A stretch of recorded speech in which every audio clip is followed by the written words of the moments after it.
नमस्कार, देश प्रदेश में आपका स्वागत है। मैं हूं अदिति राजपूत। सबसे पहले शुरुआत कर रहे हैं बिहार से, क्योंकि वहां पर अब चुनावी बिगुल जो है बज चुका है और आज से अपने चुनावी अभियान की शुरुआत जेडीयू कर रही है। और यहां पर मुख्यमंत्री नीतीश कुमार जो हैं वो वर्चुअल रैली कर रहे हैं। उन्होंने कई महत्वपूर्ण बातें करी हैं। उन्होंने कर्पूरी सभागार से इस रैली के जरिए प्रचार का आगाज कर दिया है और उन्होंने कोरोना से लड़ाई में अपनी सरकार के प्रयासों को गिनवाया है। उन्होंने वादा किया कि भविष्य में बिहार में जांच की संख्या और बढ़ाएंगे।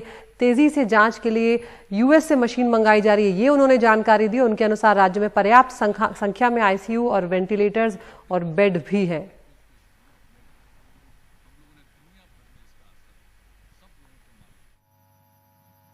और हम लोगों को तो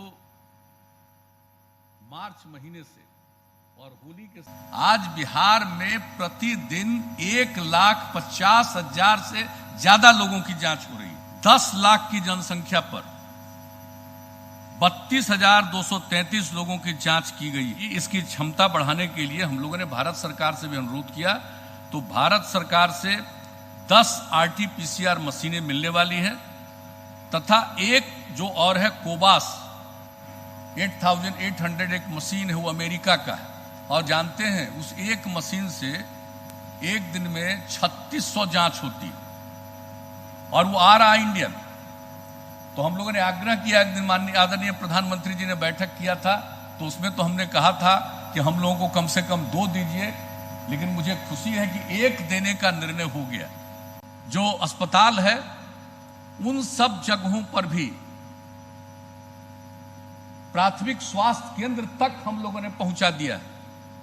और जिसकी तबीयत खराब है, जो कुछ हम लोग डॉक्टर या लोग उसको जांच करें, वो तो है ही, और ये कर दिया है कि लोग अपनी इच्छा से जांच कराएं, जिनको भी मन करे वो जांच कराएं। तब उसका नतीजा हो गया, आप जान रहे हैं 1,50,000 से भी ज्यादा प्रतिदिन जांच हो रही है। तो 3 तरह की सुविधा है।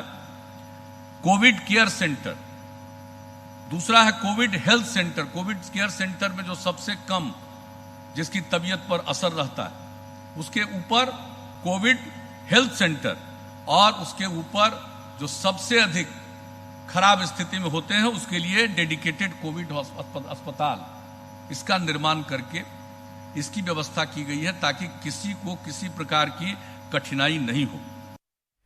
और हमारे साथ जुड़ गए हमारे सहयोगी मनीष कुमार। मनीष, लगातार अपनी उपलब्धियों को यहाँ पर नीतीश कुमार जो हैं वो गिनवा रहे हैं, लेकिन मनीष, आपने भी देखा कि शुरुआती दौर में क्या स्थिति थी बिहार में कोरोना को लेकर, किस तरह से सरकार की लगातार आलोचना होती रही। और हमारे पास कुछ देर पहले वो तस्वीरें भी आई हैं जब आरजेडी के कार्यकर्ता जो हैं जेडीयू दफ्तर के बाहर बेरोजगारी और कोविड के जो बढ़ते मामले हैं उनको लेकर प्रचार कर रही है। फिलहाल क्या कुछ स्थिति है और सरकार तो काफी उपलब्धियां गिनवा रही है अपनी।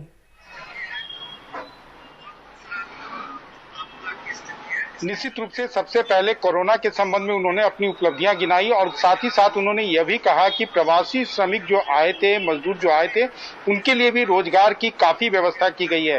नीतीश कुमार के अब तक के भाषण में पहला कोरोना का उन्होंने अपने सारे सरकार की उपलब्धियां गिनाई और साथ ही साथ अपने विपक्षी दलों पर भी तंज कस रहे हैं कि उनको कोई भी वास्तविकता के बारे में मालूम नहीं है और वो ऐसे ही बयान देते रहते हैं। दूसरी, उन्होंने बाढ़ राहत के संबंध में कहा कि पहले क्या होता था और अब देखिए बाढ़ राहत के नाम पर क्या हो रहा है। तो एक तरह से ये जो नीतीश कुमार का अभी भी भाषण चल रहा है, अगले आधे घंटे 40 मिनट और चलेगा, तो वो जो वोट मांगने वाले हैं इस बार, वो बेसिकली यही मुद्दा होगा कि हमारा 15 साल और लालू राबड़ी के 15 साल, यही उनके भाषण का आज का पूरा क्रक्स है। अदिति जी, मनीष, यहाँ पर हम देख रहे हैं कि एलजेपी जो है वो लगातार अपने सुर जो है वो सख्त किए हुए, तेवर तीखे किए हुए, उसकी बैठक भी आज होने जा रही है। लेकिन उधर क्या कुछ चल रहा है पटना में, क्योंकि ये बैठक दिल्ली में होने जा रही है, किस तरह की वहां पर तैयारियां हैं और एलजेपी को लेकर जेडीयू के बीच, बीजेपी के बीच क्या कुछ चल रहा है?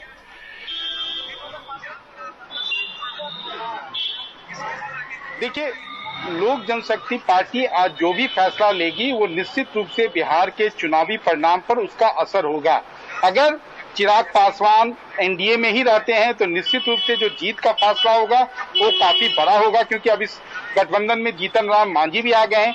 वो अगर अकेले जाते हैं तो ये माना जा रहा है कि कहीं ना कहीं बीजेपी की मौन सहमति होगी और बीजेपी के उम्मीदवारों के खिलाफ वो अपने उम्मीदवार नहीं उतारेंगे, उनके निशाने पर नीतीश कुमार रहेंगे, क्योंकि चिराग पासवान अपने आप को पोस्ट नीतीश राजनीति के लिए अभी से तैयार कर रहे हैं और इसी के लिए वो इतने आक्रामक और हर दिन हर मुद्दे पर नीतीश कुमार की आलोचना करते हैं। अदिति जी, बहुत शुक्रिया मनीष इस तमाम जानकारी के लिए। तो अभी तो आखिर में इस साल के चुनाव होने जा रहे हैं और काफी कुछ अभी बिहार की राजनीति में होने जा रहा है।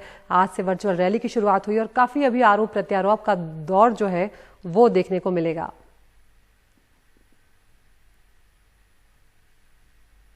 तो एनडीए गठबंधन की हम यहाँ पर बात करते हैं। चिराग पासवान ने अभी तक साफ नहीं किया है कि लोक जनशक्ति पार्टी जो है वो एनडीए में रहेगी या नहीं।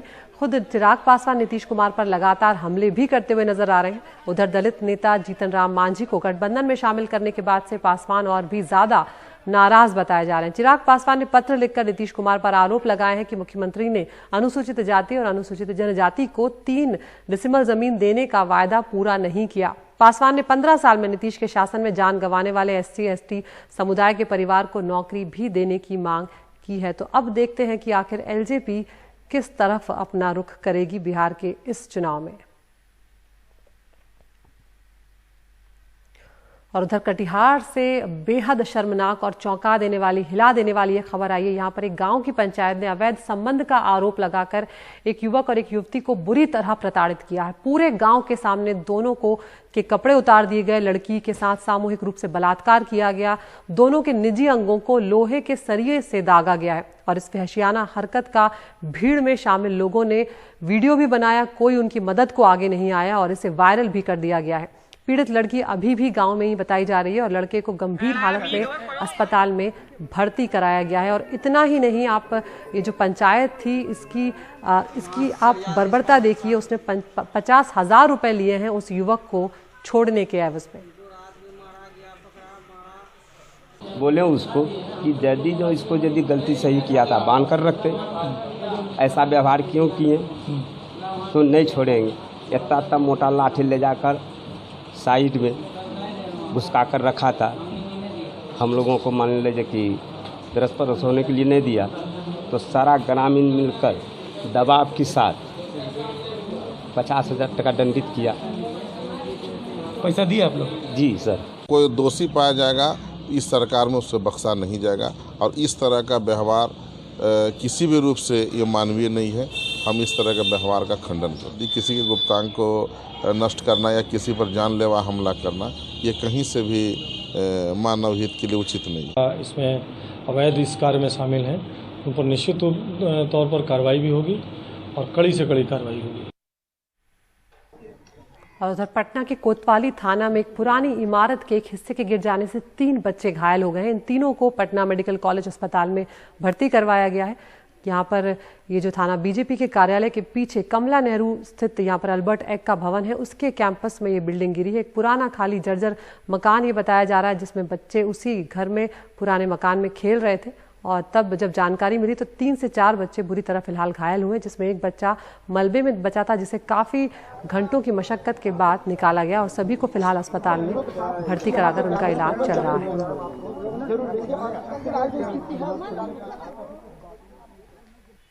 पटना में शराब माफिया और पुलिस के बीच मुठभेड़ की भी खबर आई। एसएसपी उपेंद्र शर्मा ने बताया कि एक टिप के आधार पर शराब माफिया के अड्डे पर पहुंचने पर अपराधियों ने पुलिस पर गोली चला दी। कहा जा रहा है कि इस माफिया के लोगों ने पुलिस पर पत्थरबाजी की कोशिश भी की। इस घटना में एक एएसआई के घायल होने की भी खबर आ रही है। कुछ लोग शराब लेकर भागने की कोशिश कर रहे थे।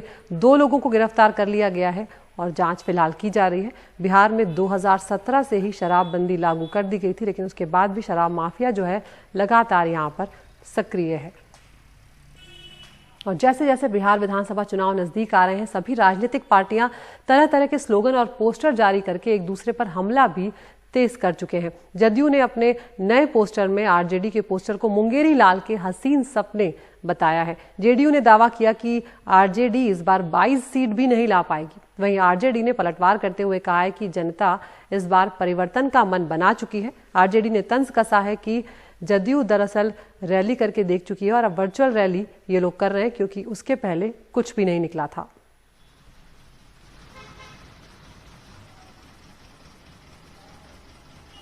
उत्तर प्रदेश का रुख करते हैं। यहाँ पर कुशीनगर में अगले 2 महीने में इंटरनेशनल एयरपोर्ट के चालू होने को लेकर तैयारियां काफी तेज हो गई हैं। मुख्यमंत्री योगी आदित्यनाथ ने इसे लेकर नागरिक उड्डयन मंत्री हरदीप पुरी से मुलाकात की और अगले 2 महीने में इसके शुरू किए जाने का आश्वासन भी दिया। मुख्यमंत्री योगी आदित्यनाथ ने कहा कि कुशीनगर भगवान महात्मा बुद्ध की निर्वाण स्थली है, जबकि राज्य में सारनाथ भी है जहां उन्होंने दीक्षा प्राप्त की। ऐसे में कुशीनगर का इंटरनेशनल एयरपोर्ट पर्यटकों के लिए काफी अच्छी पहल साबित होगा। उन्होंने ये भी कहा कि उत्तर प्रदेश बौद्ध सर्किट के लिए सबसे बेहतर जगह है।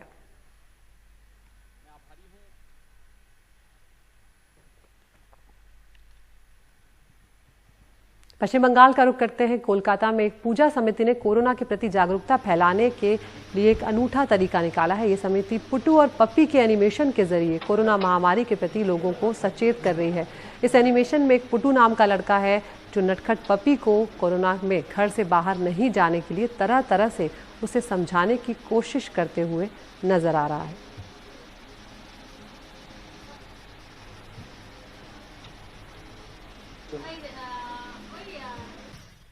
कोरोना और बाढ़ का कहर असम के मूर्तिकारों के कारोबार पर भी पड़ा है। इस महीने होने वाले विश्वकर्मा पूजा और अगले महीने होने वाली दुर्गा पूजा को लेकर गुवाहाटी और असम के दूसरे हिस्सों के मूर्तिकार खासे निराश हैं। कई मूर्तिकार कह रहे हैं कि विश्वकर्मा पूजा को लेकर कुछ ऑर्डर्स तो आए, लेकिन उम्मीद के मुताबिक बिल्कुल भी नहीं है और उन्हें उम्मीद है कि दुर्गा पूजा के लिए मूर्तियों के ऑर्डर जरूर आएंगे।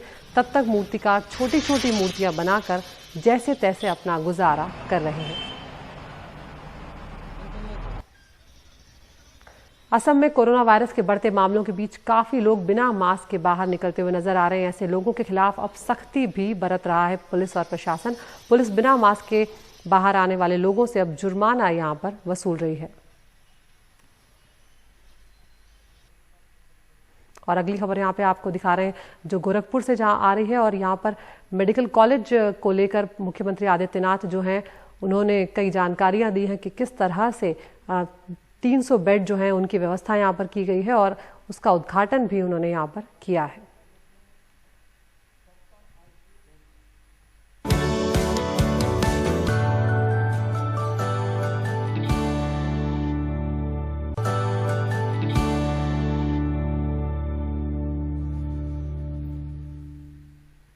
जम्मू कश्मीर की बात करते हैं जहां पर सुरक्षा बल लगातार आतंकियों के छिपने के ठिकानों का पर्दाफाश कर रहे हैं और हाल ही में कई आतंकियों को मार भी गिराया गया है।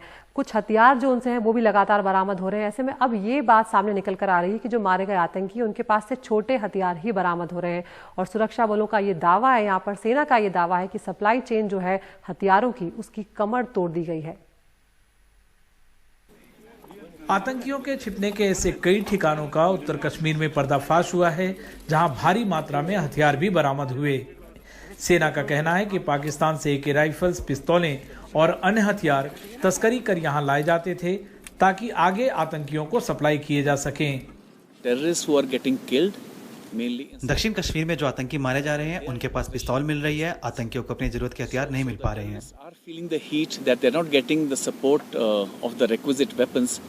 पिछले हफ्ते श्रीनगर में सुरक्षा बलों से हथियार छीनने की 2 कोशिशें हुई, लेकिन दोनों ही नाकाम कर दी गईं। पुलिस का कहना है कि पिछले रविवार श्रीनगर के बाहरी इलाके में जो 3 आतंकी मारे गए वो एक पुलिस टीम से हथियार छीनने के लिए आए थे। फायर करने के बाद कोशिश भी करी कि कोई वेपन उनके हाथ आ जाए और वो वेपन स्नैच कर सकें। बीते 8 महीनों में कश्मीर में 150 से ज्यादा आतंकी मारे गए हैं, जो पिछले साल के मुकाबले बहुत ज्यादा हैं। अब माना जा रहा है कि जो युवा पिछले कुछ समय में भटक कर आतंक के रास्ते पर आगे बढ़ गए हैं, उन्हें हथियार मिलना मुश्किल हो गया है। एक तरफ अगर स्थानीय युवा बदस्तूर मिलिटेंसी ज्वाइन कर रहे हैं और रिक्रूटमेंट में कोई खास कमी वाक़ा नहीं हुई है, लेकिन सुरक्षा फोर्सेस के ऑपरेशंस की वजह से उन्हें हथियारों तक रसाई में काफ़ी दुश्वारियां सामने आ रही हैं। पिछले 1 साल से इनकाउंटर के बाद जो रिकवरीज, हथियारों की रिकवरीज जो हुई है, उससे साफ लग रहा है कि मिलिटेंटों को हथियारों की कमी कितनी हो रही है। श्रीनगर से नज़ीर मसूदी, NDTV इंडिया के लिए।